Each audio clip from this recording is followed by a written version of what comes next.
The quickest way to get from A to B is always via the path of least resistance, but it's not necessarily the best or fun way to get from A to B. If you want to get there and have a huge amount of fun with some sharp handling, powerful engines, quality comfort and the ability to carry all your gear with you as well, then you, my friend, need a sports tourer. So welcome to MCN and welcome to our exclusive sports tourer test.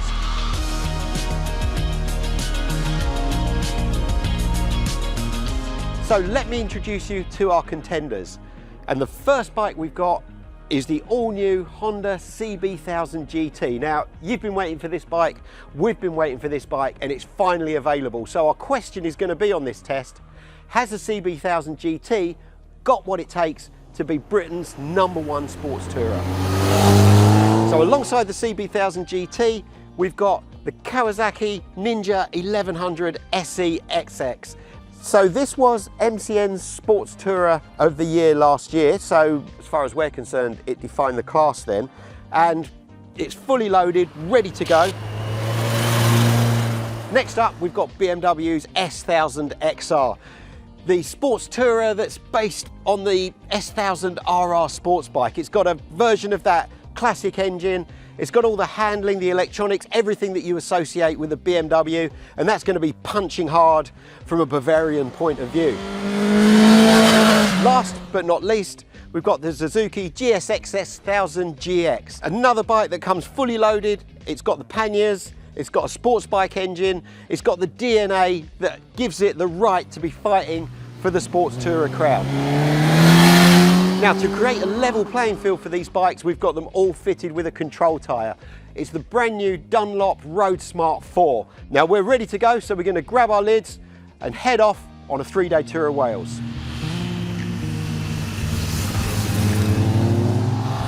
It's really important when we're testing bikes like these that we get them on as level a playing field as possible. So obviously by riding the same roads in Wales is a really good start.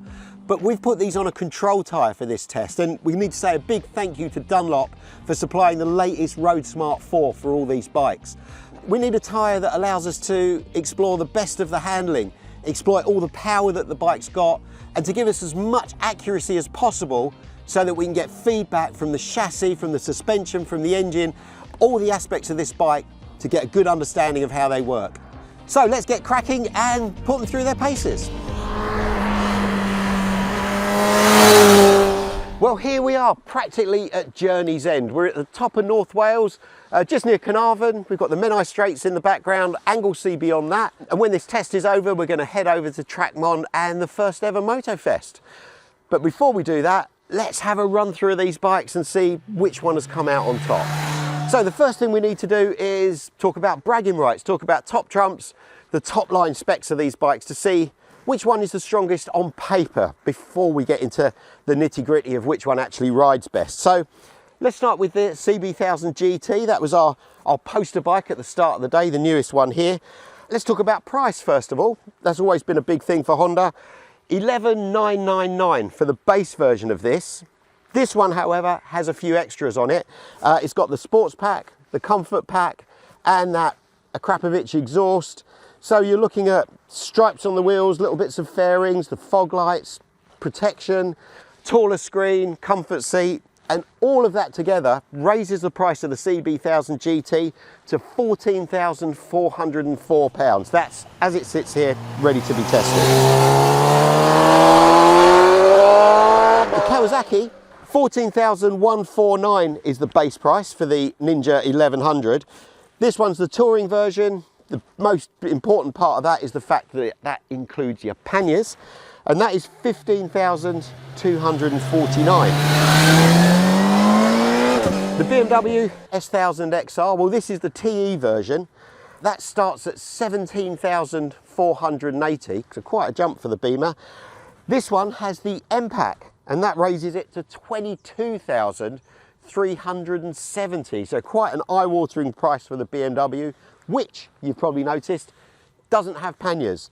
To have panniers, that's another 1,250 quid. So altogether, the BMW is heading up for nearly £24,000.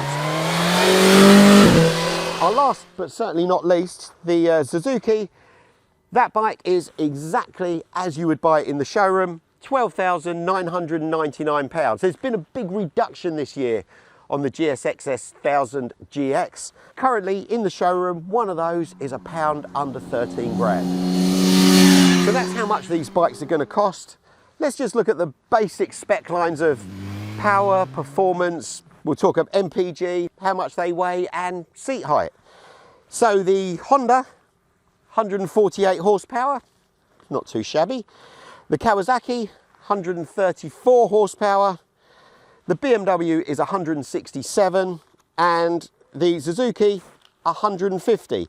So in terms of power, we're looking at the BMW being the most powerful, the Suzuki second, Honda third, and the Kawasaki is fourth.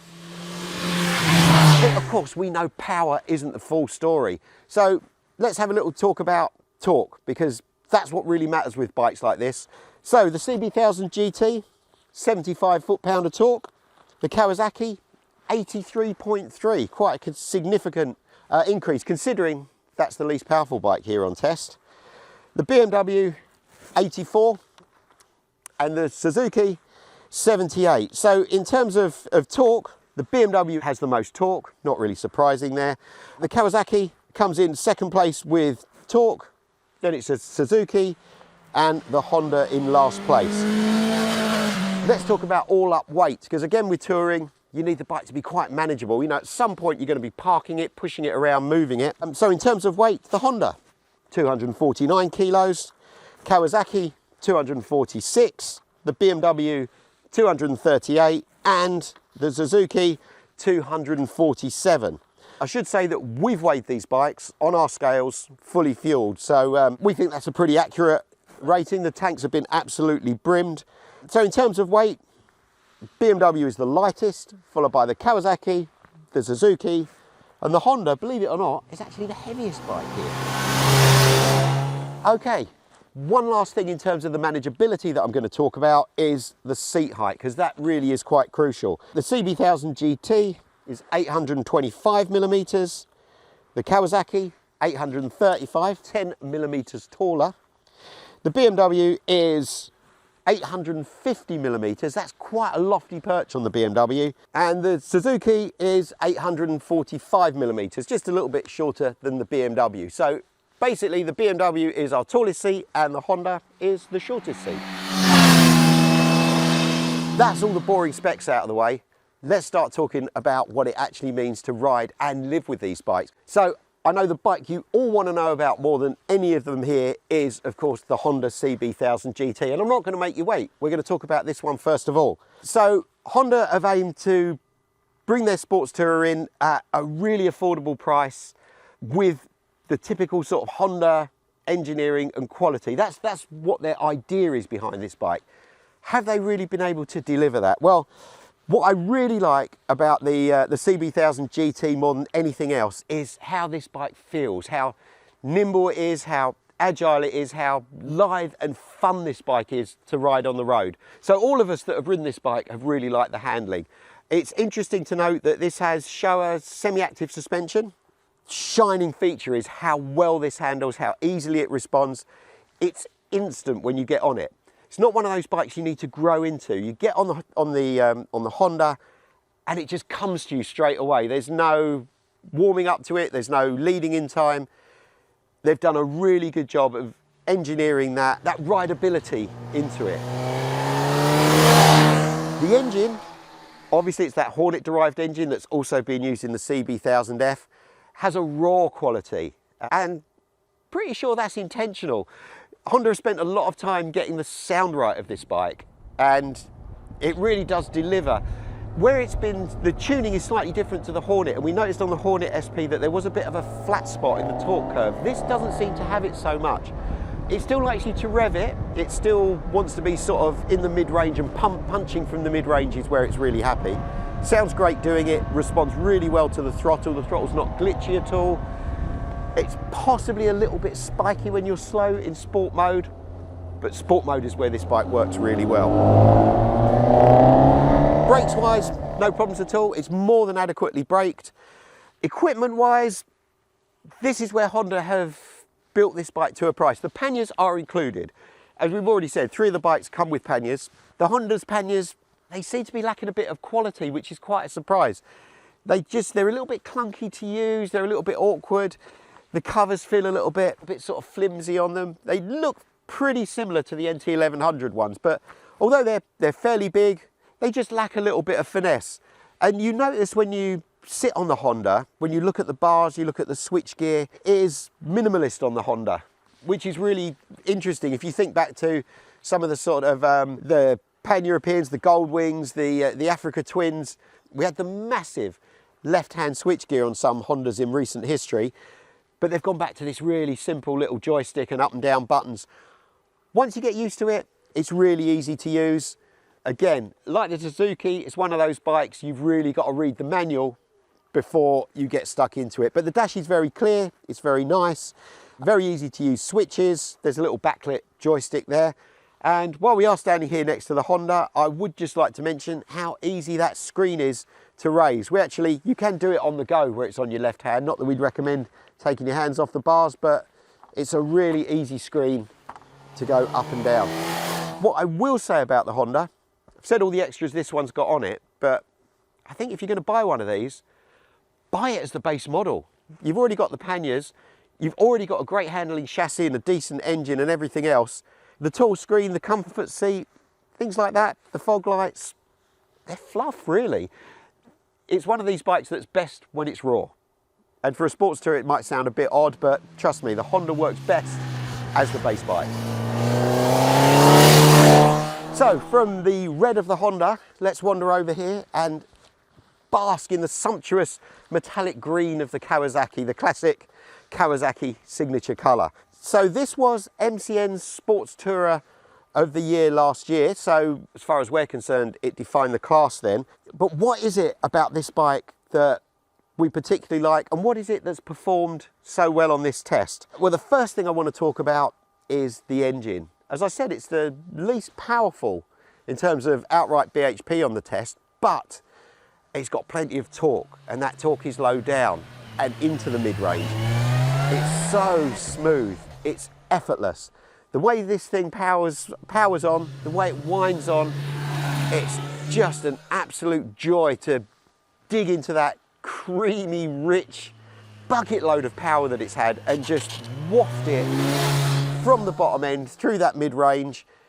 It's never without go, it's never without oomph, and that is something that just makes this such an easy bike to ride over distance.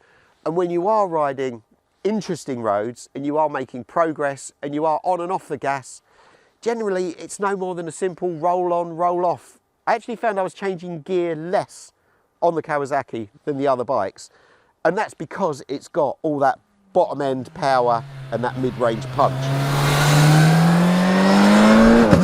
The handling, now the really interesting thing about this bike compared to the others is it doesn't have semi-active suspension. Yeah, we've got Öhlins at the rear, but what it's got is very well set up standard conventional suspension.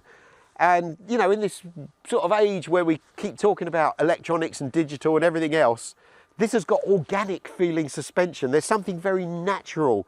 It's wonderfully compliant, it's perfectly composed, it's very, very plush, and it's not got a computer doing that for you. There's no IMU intervention, there's just well set up damping, the right spring rate front and rear, and even with the panniers loading up, I can't fault the Ninja 1100 at all. It's just the handling and the power go together so well. It's one of those perfect cases of synergy.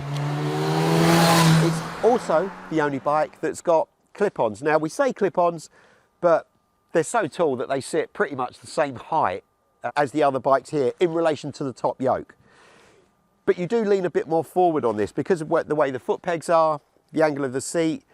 You are in a slightly sportier crouch. It's only slightly. We're not going back to the days of sports tourers that felt particularly sporty. This still feels more towards a tourer, but there's something about the fact that you are slightly more on your wrists, slightly more length forward.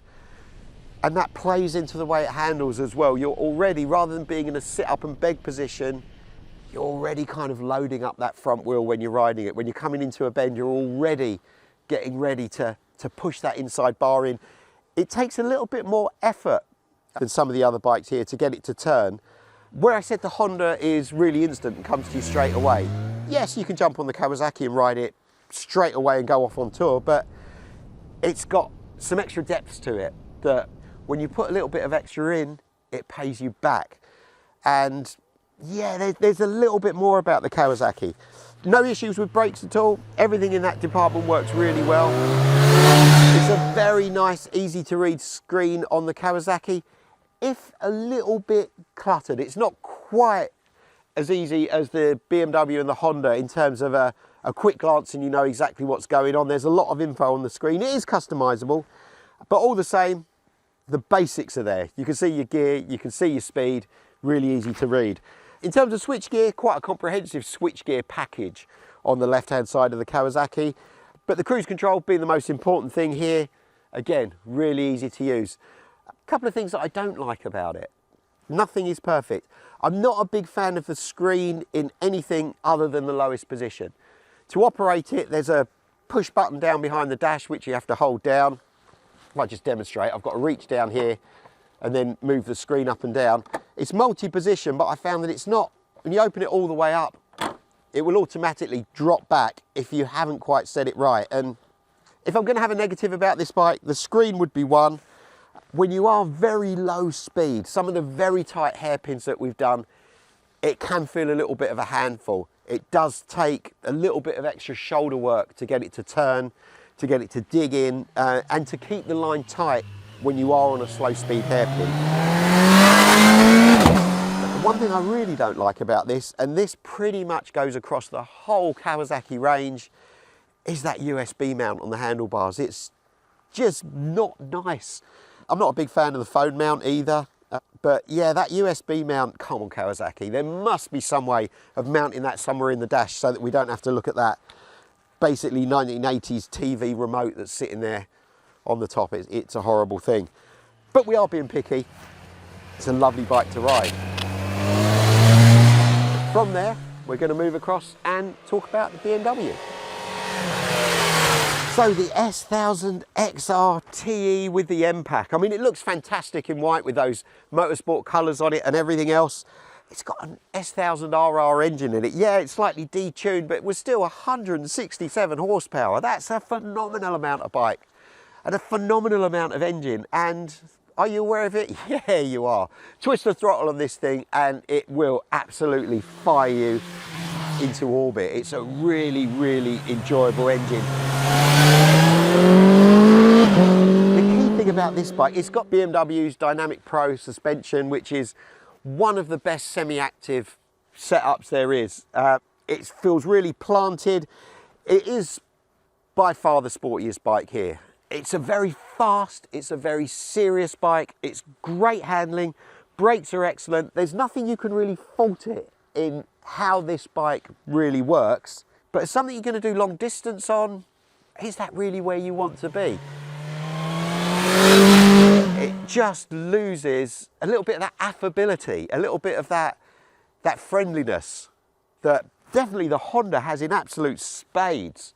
These two are almost diametrically opposed in a way, where the Honda is so eager for you to get on it and ride. The BMW wants your respect.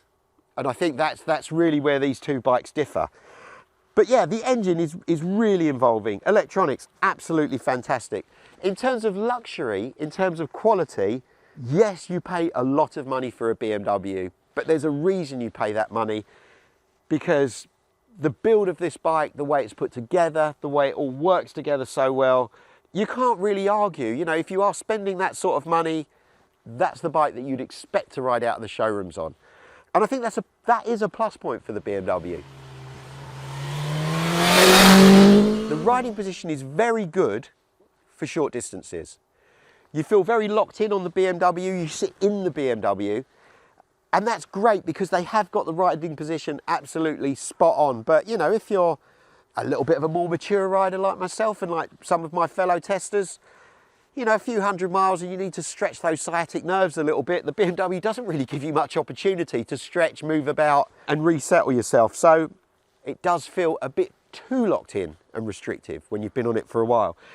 And that seat as well, the tallest seat here, I'm on tiptoe on this BMW. I've got 32 inside leg, which is fairly average for our particular section of Europe. And if you're going to do a long journey on this bike, you've ridden through the wonderful Loire valleys or somewhere in France, you arrive at your auberge for the evening, it's got a gravel track up to it. If you get just a bit of a camber on, it's so easy to miss with your footing or not get the side stand down correctly. And you could easily drop it at standstill, and that would be such a disappointment and it would ruin your day and it would be such a shame. But that tall riding position does leave it a little bit open to that. We might as well have a quick talk about the BMW dash. It's the same dash we've seen on every BMW for years. It works well, it's easy to read, you've got the click wheel. Of all the bikes, I think this is probably the quickest to react on the cruise control when you're going up and down. And also the fact that it's built on the top of the switchgear. So you've just got a little paddle that you push up and down when you're modulating your speed. Works very well. The BMW is basically the industry standard on how well you do it, yet no one else does it like BMW. It's been around for a long time. I've said before that it's possibly starting to look a bit dated, but in this company, it's definitely the best dash. So while we're looking at the dash, I just want to mention the screen. It's very easy to operate. It's got this little lever here. It's just got two positions, but on the down position, it's so easy to get your thumb trapped between the screen and the mechanism.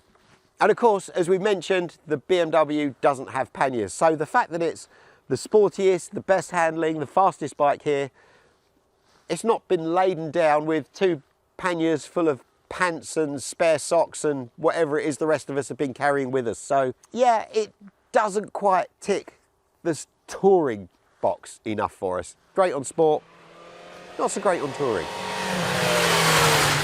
And that takes us on to the last bike in our lineup, the GSX-S1000GT, the Suzuki, which, as we've said, is a very reasonable $12,999 at the moment. It's only £1,000 more than the Honda.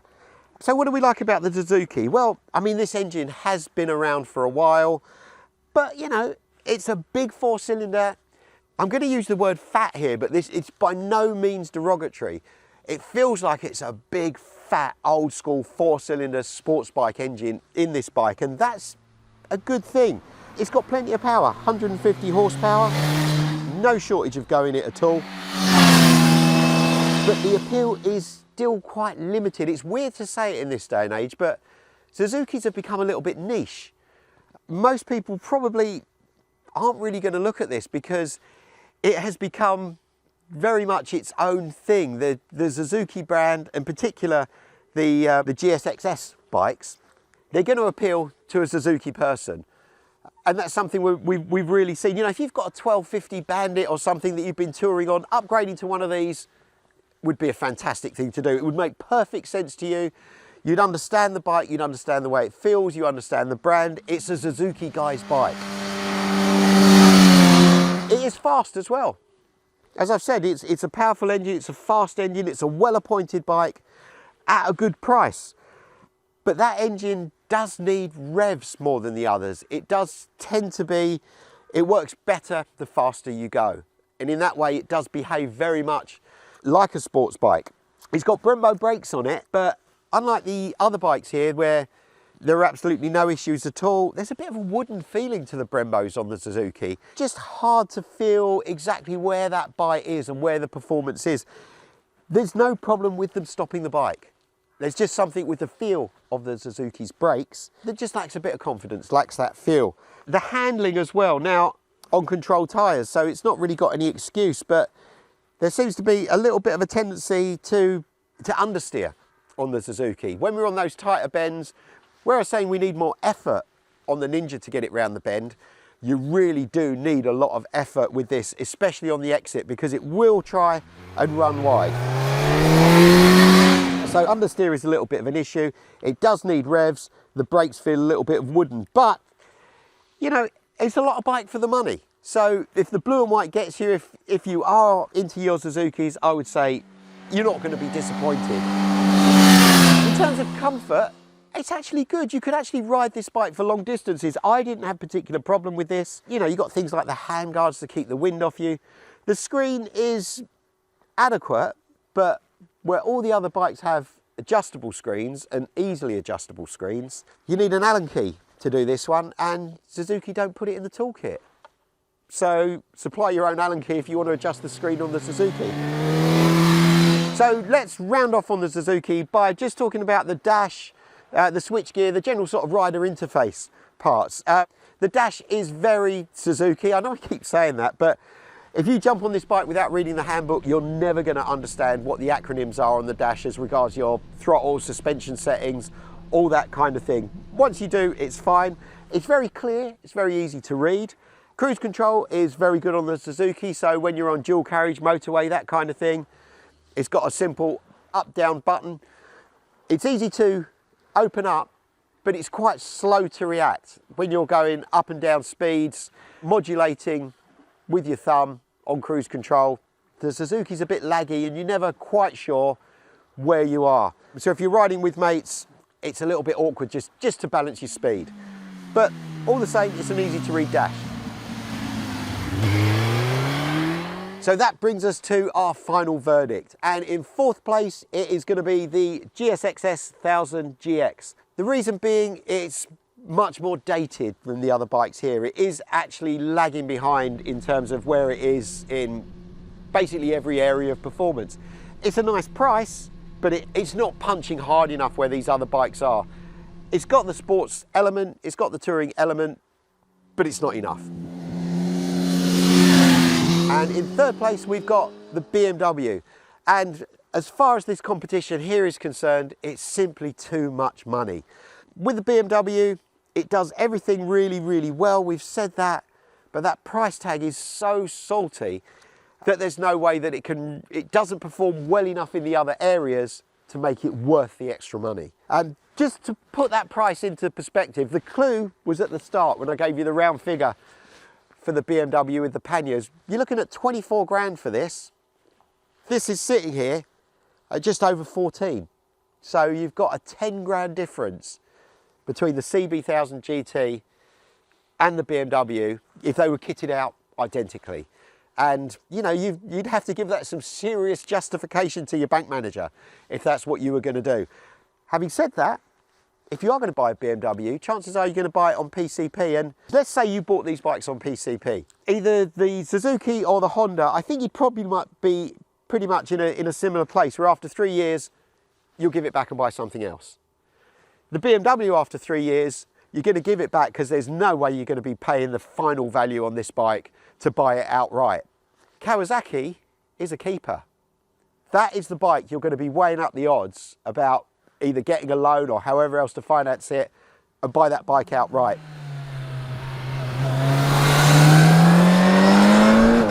In second place, it is the CB1000GT. The price is so close to the Kawasaki.